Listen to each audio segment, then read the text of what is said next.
Well,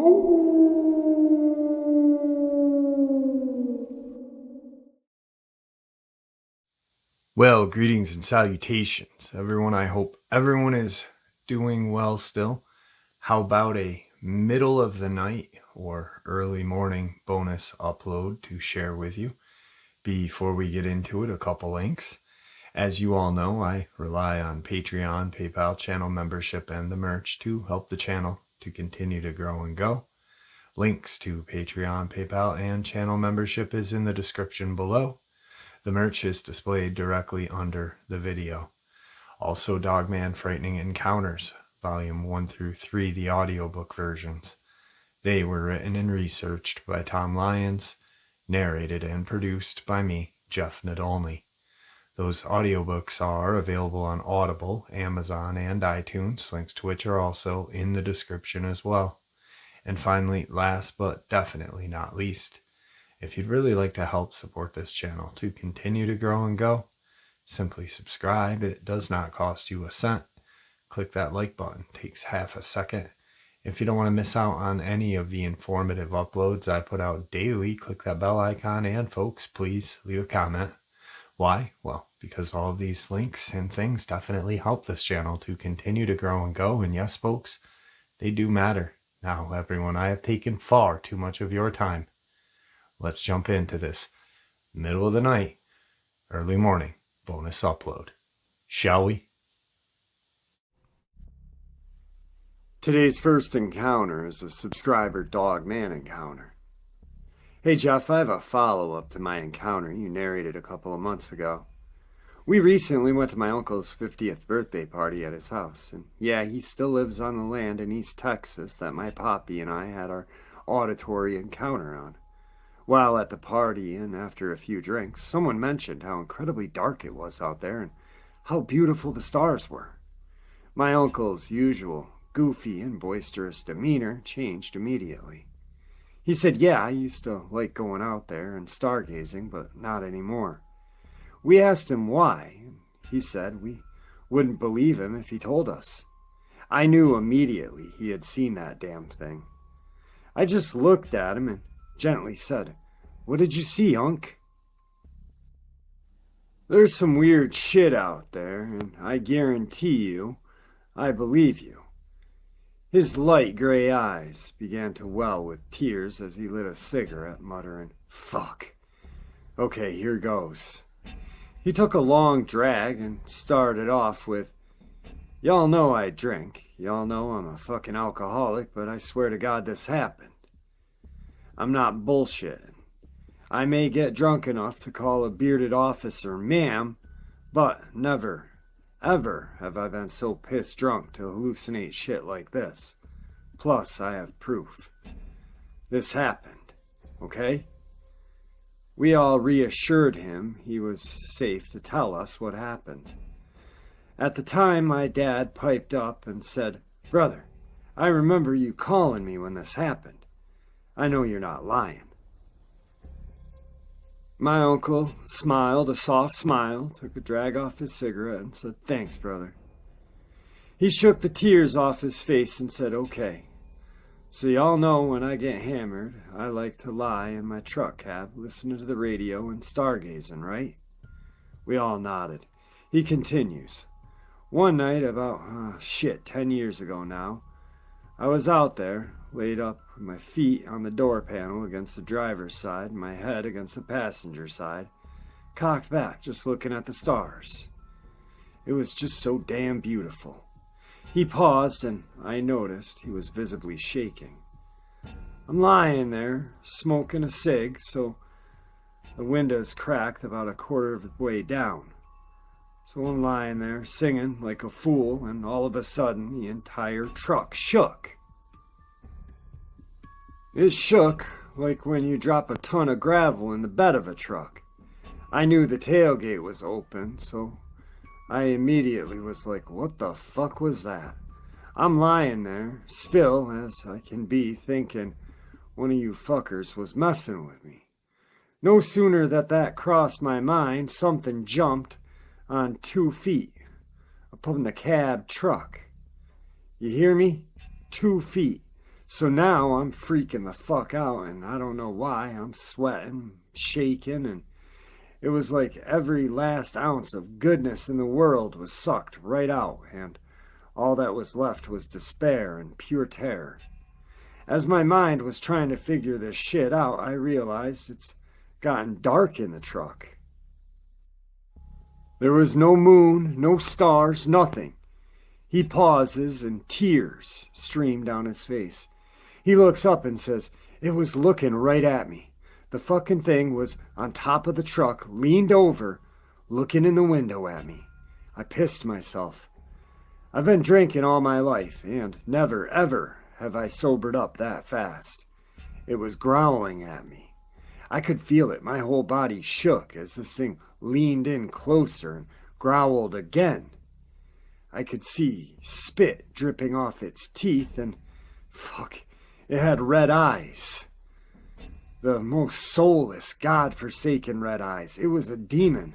I'm telling you, it was a fucking demon that showed up in the shape of a werewolf. There, I said it. It was a goddamn werewolf.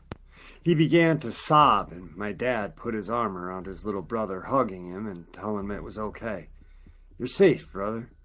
My uncle, a man that had carried me in his arms as he ran for our lives into a cellar away from a tornado, the same man that used his body to shield me from a lightning strike that hit the barn not 50 yards from us, was reduced to rubble at the sight of this thing.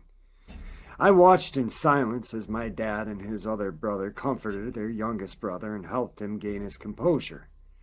It was a rather moving sight. These are 3 good old boys from Texas. They truly are a man's man, crass and burly, but in that moment they were all compassionate and gentle with their brother, who was clearly hurt.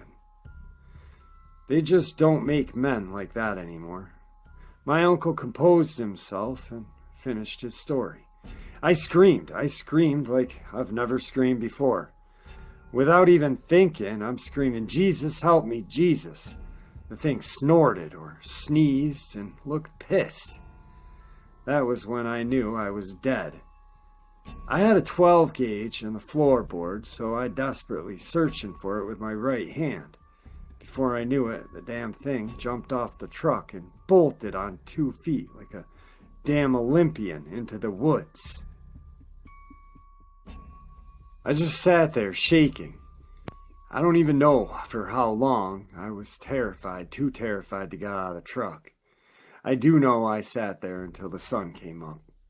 I wasn't taking any chances with that thing. My 12 gauge would have been like a tummy tickle to this thing, so I really didn't want to have to engage it.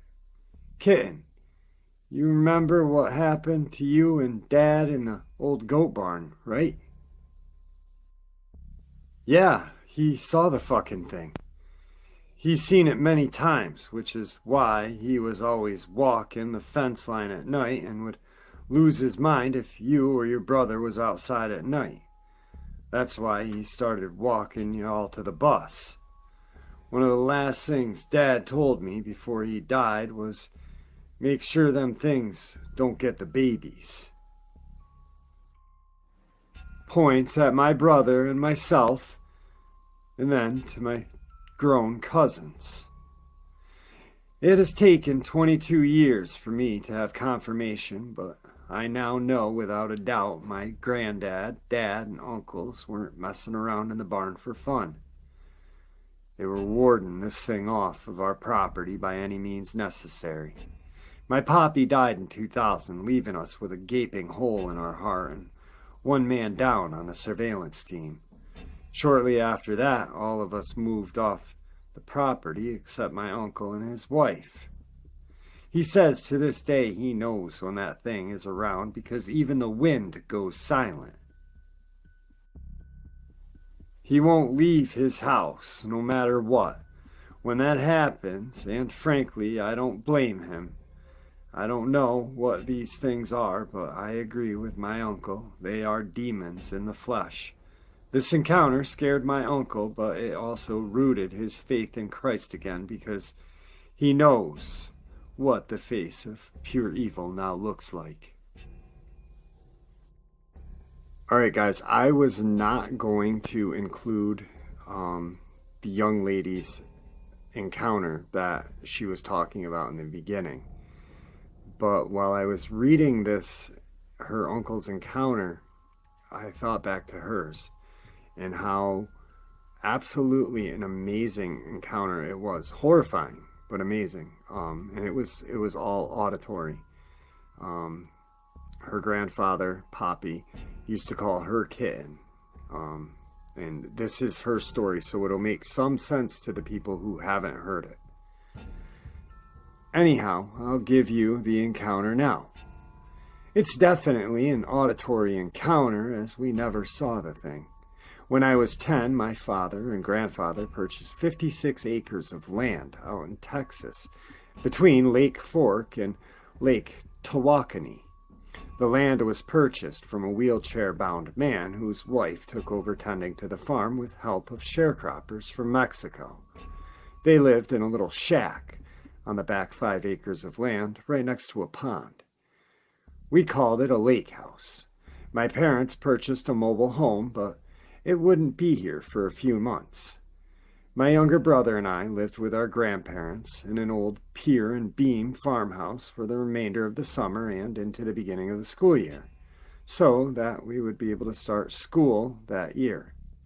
Despite the farmhouse's dilapidated condition, it had a brand new, fully enclosed back porch that housed a washer, dryer, deep freezers, and storage units. There were 2 screen doors on the opposite ends of the porch.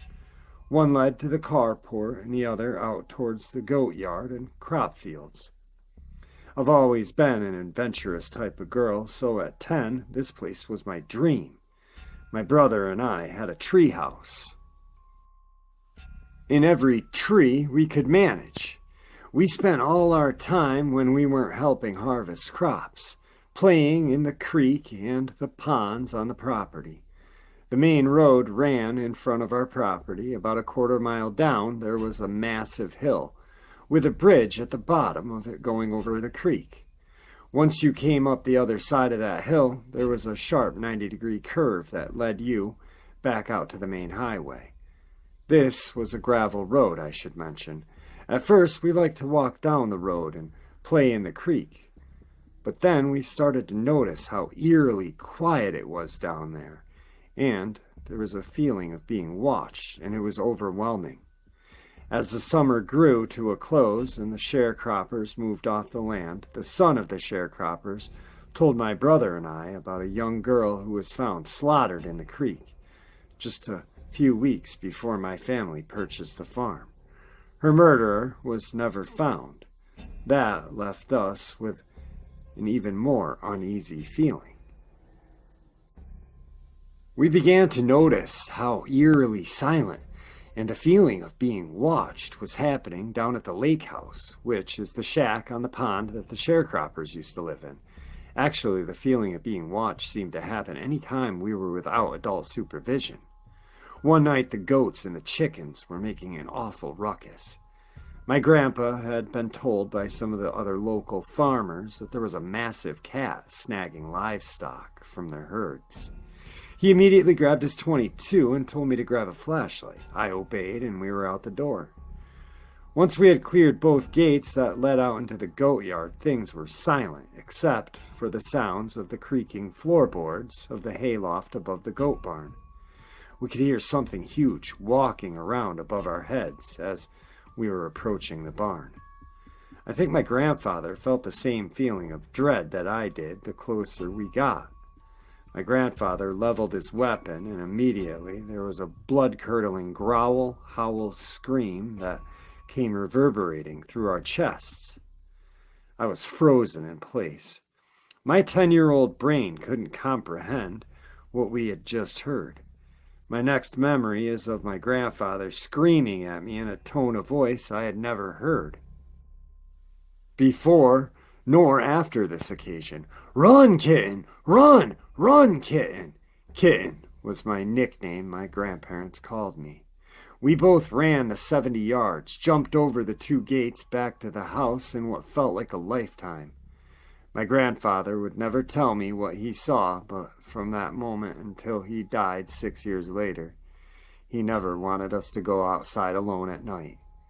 Like I said, we never saw the thing, but the feeling and the sound we got from this thing was otherworldly. We lost a few goats that year and began keeping the mama and the babies on the enclosed back porch for the first few weeks of their life in an effort to keep them safe. Tonight's second encounter is a couple of encounters that I found that have something to do with the land between the lakes.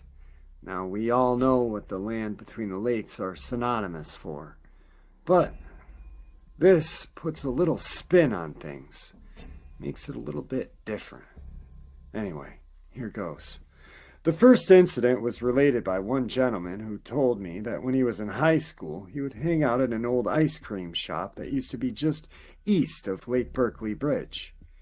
He told me that he was at the shop one evening after dark when 2 older women pulled into the parking lot and seemed very shaken and scared.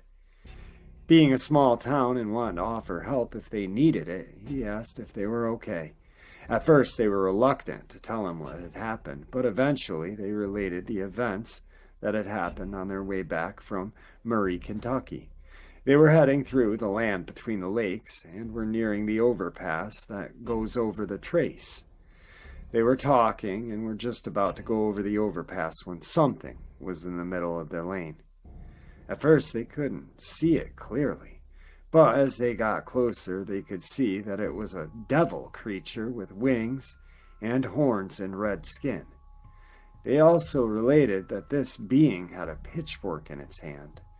By the time they got close enough to see it and determine what it was, they were right on top of it and about to hit it. The one lady related that they drove right through it and it disappeared. This event had scared these 2 old ladies, and they decided that stopping at an ice cream shop would be safe for them, and would give them a few minutes to calm their nerves. They waited a while and left on their way home.